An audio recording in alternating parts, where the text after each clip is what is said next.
My name is Jacqueline Nunez. 13. I was really good friends with somebody, and we became very close over the years. It started out being a normal friendship, but as the time progressed, it began becoming more controlling. She wouldn't allow me to talk to other people. I wasn't allowed to like any boys. If anybody tried to talk to me, she would interrupt them by constantly touching me, constantly poking me.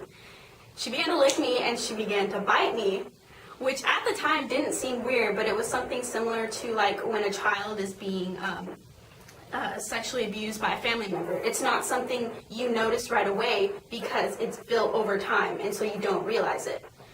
And so the friendship was very abusive. It began to the point where I was getting hurt a lot, and I flat out was not allowed to talk to anybody. And one day during class, her two friends that were in the same class as us, and we all sat at the same table, they began telling everybody that my best friend was pregnant because she had a boyfriend and she was spending a lot of time with him. And one of the boys in the class came up to me and asked if it was true. And I told him it wasn't. He told me it would probably be best to let her know that that was being spread around. And so I told her, and of course she got furious and she was really mad at those other friends. But of course they told her that I had been the one that had been saying it. And when she heard that from them, she didn't even bother to listen to what I said, and she got extremely mad, saying that she didn't want to be friends with me. And because I hadn't realized what kind of friendship we had, I completely got depressed because I hadn't spoken to anybody in a long time. And so I was sad, and I was trying to apologize, trying to take the blame if it meant things would get better because I didn't really have anybody to be friends with. And after a while I gave up. Like there was no point of trying to save that friendship. But and that was in the course of 1 week in February. And after that I started noticing that I would be given ugly looks in the hallways by not only her but by her friends. Then I started getting tripped in the hallways and getting pushed into the lockers.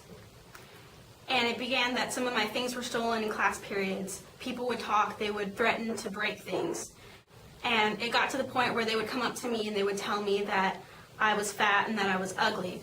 And I weighed about 98 pounds at that point, which is still pretty skinny for my age at that point, because most people were already over 120 pounds by that time. And the more they told, at first I was thinking, I'm not fat. In fact, the people who were saying it were much larger than me. But they began telling me it over and over and over, along with other names. Like they were saying I was weird, they were saying I was crazy, they were saying that nobody liked me, that I stopped eating. And it became an everyday thing. I didn't eat breakfast because I would feel sick. During lunch, I would give my food to somebody else. And then at dinner, I would usually lie saying I wasn't hungry. And so in a few weeks, I dropped 30 pounds. So I was about 70 pounds by then. And I just didn't want to eat, and I was always tired. I would get bruises from when they would push me, so I was wearing jackets all the time. And I used to have this activity called academic decathlon, and it would require us to stay 2 hours after school. And so, thankfully, I was glad that we had practice because I wouldn't have to leave the school and bump into them outside. But one day, once our practices were all done, we had to go home, and that was probably one of the scariest days I had because I was dreading after school to go home.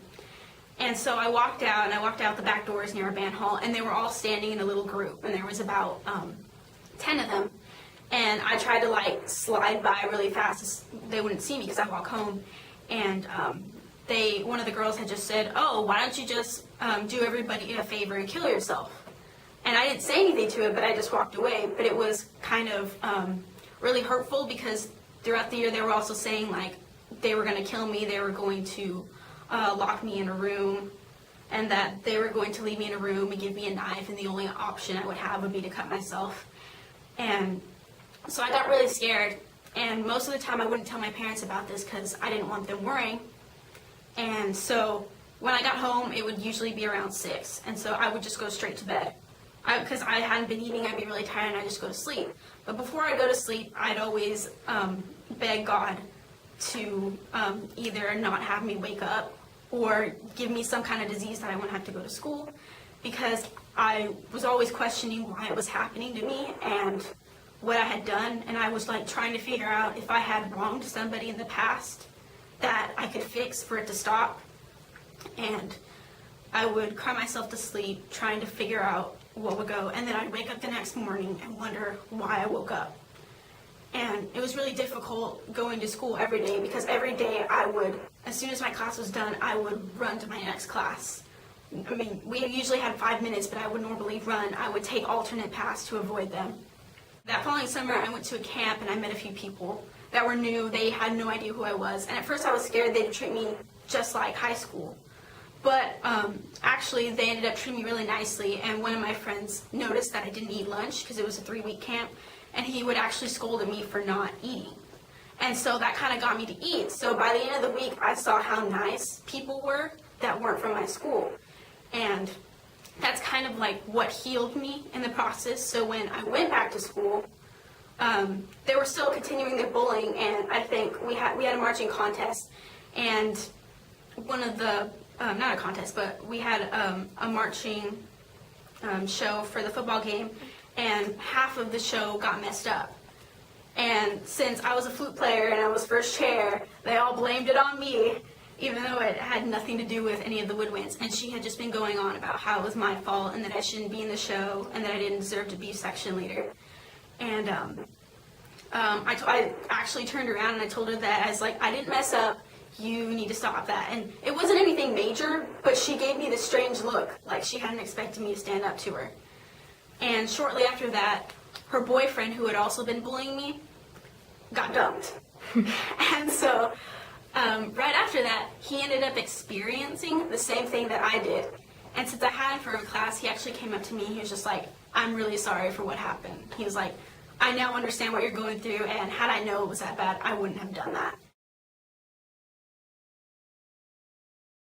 I'll give up, because you see all those videos about the girls who are committing suicide over being bullied, and it's kind of like if they had just waited or something, or like just stayed a bit stronger, they probably could have made it out of there.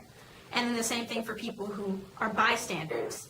They need to stick up for other people rather than just watch it, because yes, you may get tormented for standing up for somebody, but it's better than a few weeks down the road seeing that they're dead and then thinking, oh, I should have done something, like most people do.